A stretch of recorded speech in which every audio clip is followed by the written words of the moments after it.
मानव जीवन का लक्ष्य केवल खाना पीना कमाना मर जाना नहीं। इतना तो पशु भी करता है। पशु भी भोजन करता है, थक जाने पर वो भी सो जाता है। भूख लगती है तो अपने भोजन की व्यवस्था वो भी ढूंढ लेता है।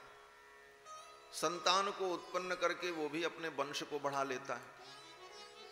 कमजोर को मारता है, मजबूत से डरता है और एक दिन इस दुनिया से वो भी चला जाता है।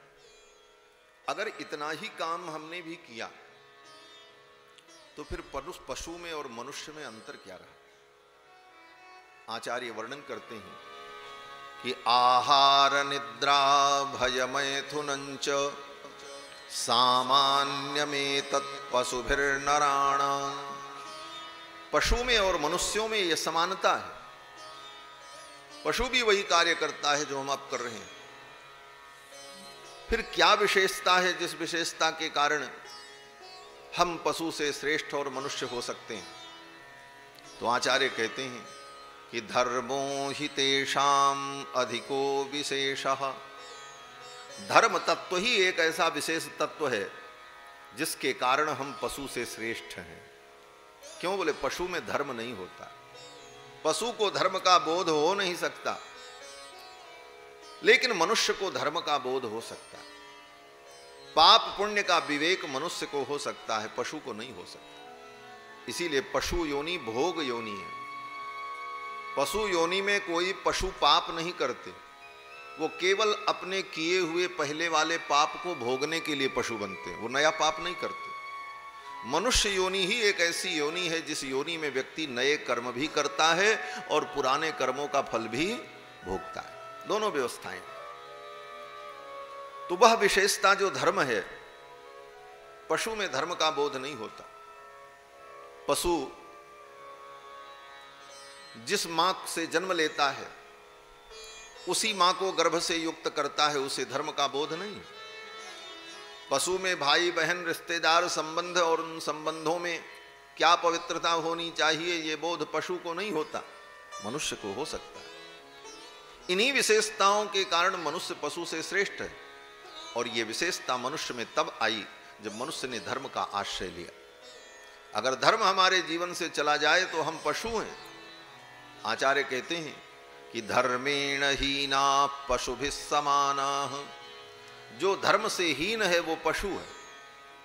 जिसके जीवन में धर्म का आचरण नहीं, जिसने धर्म को नहीं समझा, मानव जीवन पाकर के धर्म के तत्व को, परम धर्म परमात्मा को नहीं जाना, वह पशु है।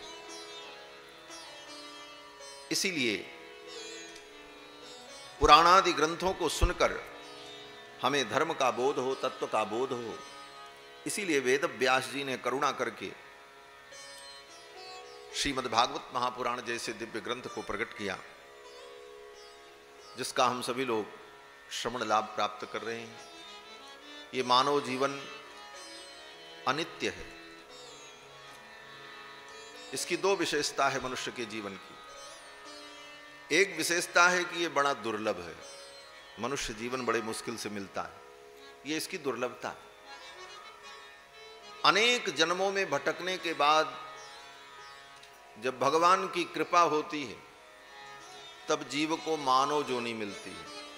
गोस्वामी तुलसीदास जी लिखते हैं, कबहु की करी करुणा नर देहि, देत ईश बिनु हेतु सनेहि। कबहु की करी करुणा नर देहि, देत ईश बिनु हेतु सनेहि। देत ईश बिनु हेतु सनेहि। देत ईश बिनु हेतु सनेहि। गोस्वामी तुलसीदास जी महाराज श्रीमद् रामचरितमानस में लिखते हैं कि कबहु की करी करुणा नर देहि। भगवान जब कभी करुणा करते हैं तब ये नरतन मिलता है। देत ईश बिनु हेतु सनेही, जो बिना हेतु के सनेही है। दुनिया में जितने प्रेम करने वाले सनेही मिलेंगे वो किसी स्वार्थ से आपसे प्रेम करेंगे। अगर उनका स्वार्थ नहीं होगा तो वो आपसे प्रेम नहीं कर सकते। आप कहोगे महाराज दुनिया में कोई प्रेम करे न करे लेकिन पति पत्नी का प्रेम तो स्वार्थ रहित है। कहते नहीं, प्रमाण तो वेद का प्रमाण। वेद भगवान कहते हैं नवा अरे पत्युः कामाय पति प्रियो भवति। नवा अरे पत्युः कामाय पति प्रियो भवति। बृहदारण्यक उपनिषद में पति इसलिए प्रिय नहीं होता कि वो पति है। आत्मनस्तु कामाय पति प्रियो भवति। अपनी कामनाओं के लिए पति प्रिय है। अगर पति खर्चा बर्चा न दे, उसका भरण पोषण न करे तो कौन उस पति को मानेगी? कोई मानेगी? और वही स्थिति पत्नी की भी है। वेद भगवान आगे कहते हैं कि नवा अरे जाया कामायै जाया प्रिया भवति। आत्मनस्तु कामाय जाया प्रिया भवति। पत्नी इसलिए प्रिय नहीं होती कि वो पत्नी है, वह इसलिए प्रिय होती है कि समय से भोजन देती है, घर को संभालती, और कुछ न करे। पत्नी चुपचाप खा करके पलंग पर सोवे तो पति को अच्छा लगेगा? फिर वो प्रिय रहेगी? कदापि नहीं रहेगी। संसार स्वार्थ का है।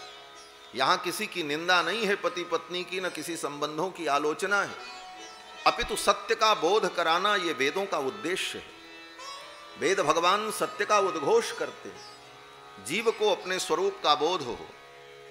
ये संसार के सारे संबंध केवल स्वार्थ के, बिना हेतु के बिना कारण के प्रेम करने वाले केवल भगवान हैं बस। हाँ, एक और है। कौन? बोले सच्चे संत। जो सच्चे संत होते हैं उनका किसी से स्वार्थ नहीं होता, उनका प्रेम निस्वार्थ होता। गोस्वामी तुलसीदास जी कहते हैं कि हेतु रहित जग जुग उपकारी। हेतु रहित उपकार करने वाले इस दुनिया में दो लोग हैं। कौन? बोले तुम माने भगवान। भगवान से कहते तुम तुम्हार सेवक असुरारी। हेतु रहित जग जुग उपकारी, तुम तुम्हार सेवक असुरारी। हे प्रभु, इस जगत में बिना हेतु के बिना कारण के उपकार करने वाले, स्नेह करने वाले, प्रेम करने वाले केवल दो लोग हैं। या तो भगवान हैं या तो भगवान के सच्चे दास जो संत हैं। बाकी संसार के सारे संबंध स्वार्थ में। तो ये मानव जीवन जो मिला है ये भगवान की करुणा का फल है। बिना स्वार्थ के, बिना किसी लाभ के भगवान की जो कृपा हमारे ऊपर हुई, तब भगवान ने मानव जन्म दिया। श्री प्रहलाद जी जब असुर बालकों को उपदेश करते हैं भागवत में, तो कहते हैं कि दुर्लभम मानुषम जन्म। ये मनुष्य जन्म बहुत दुर्लभ है। ये तो पहली विशेषता हुई इसकी। और दूसरी विशेषता इसकी क्या है? कहते हैं तदप्यध्रुवमर्थदम। ये मानव जीवन बड़ा दुर्लभ है, ये इसकी पहली विशेषता है। और दूसरी विशेषता है कि ये अनिश्चित है। कब आपसे छीन लिया जाएगा इसका कोई पता नहीं। कब आपका ये मानव जीवन छिन जाएगा आपसे, ये इसकी अनित्यता है।